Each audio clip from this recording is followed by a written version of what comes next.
మంగళగిరి నియోజకవర్గంలో నేను ఓడిపోయాను. కానీ ఆ ఓటమి నాలో కసి పెంచింది.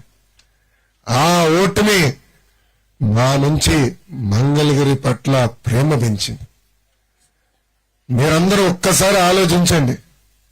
గతంలో ఓడిపోయిన అభ్యర్థులు ఎవరైనా కానీ మంగళగిరి నియోజకవర్గానికి ఇంత సేవ చేశారా? ఈరోజు ప్రభుత్వానికి ప్యారలల్ గా, అంటే ప్రభుత్వానికి ధీటుగా ఈరోజు తెలుగుదేశం పార్టీ మీకు సేవలు చేస్తాం జరుగుతుంది.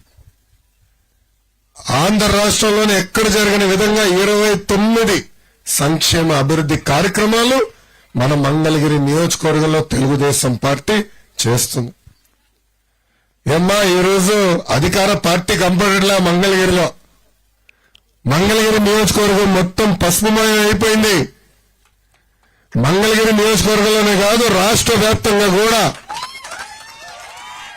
72 రోజుల్లో మళ్ళీ పసుపు జెండా ఎగురుతుంది. మన సమస్యలు మళ్ళీ చంద్రబాబు నాయుడు గారే పరిష్కరిస్తారు. ఏమా, ఎన్నికల ముందర ఏం చెప్పాడు? మద్యం దుకాణాలు తీసేస్తా అన్నాడు. తీశాడా తల్లి? లేదు. ఎన్నికల ముందర ఏం చెప్పాడు? కరెంటు ఛార్జీలు తగ్గిస్తాడని.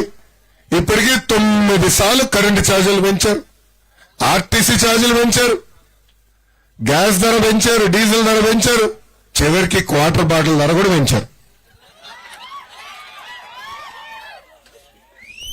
నేను క్వార్టర్ బాటిల్ ధర తగ్గించాలా? అందరు ఫుల్ జోష్లో ఉన్నారబ్బా.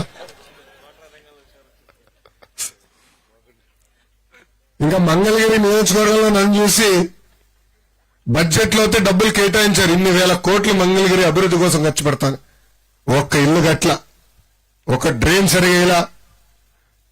ఈ రోజు ఎక్కడికి వెళ్ళినా అందరూ అడిగే సమస్య ఒకటే, కనీసం మా డ్రైన్లు బాగు చేయండి అని. ఎన్నికల ముందల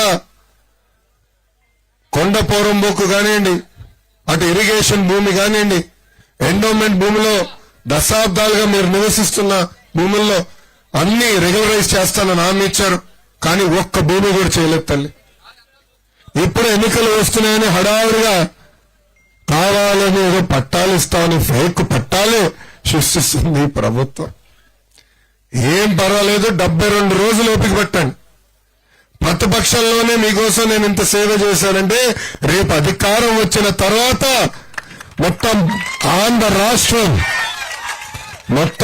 రాష్ట్రమే మంగళగిరి వైపు చూసి అమ్మా ఇంత అభివృద్ధి జరుగుతుందా అని చూసే విధంగా చేసే బాధ్యత నాదని ఈ సభాముఖంగా తెలుపుకుంటూ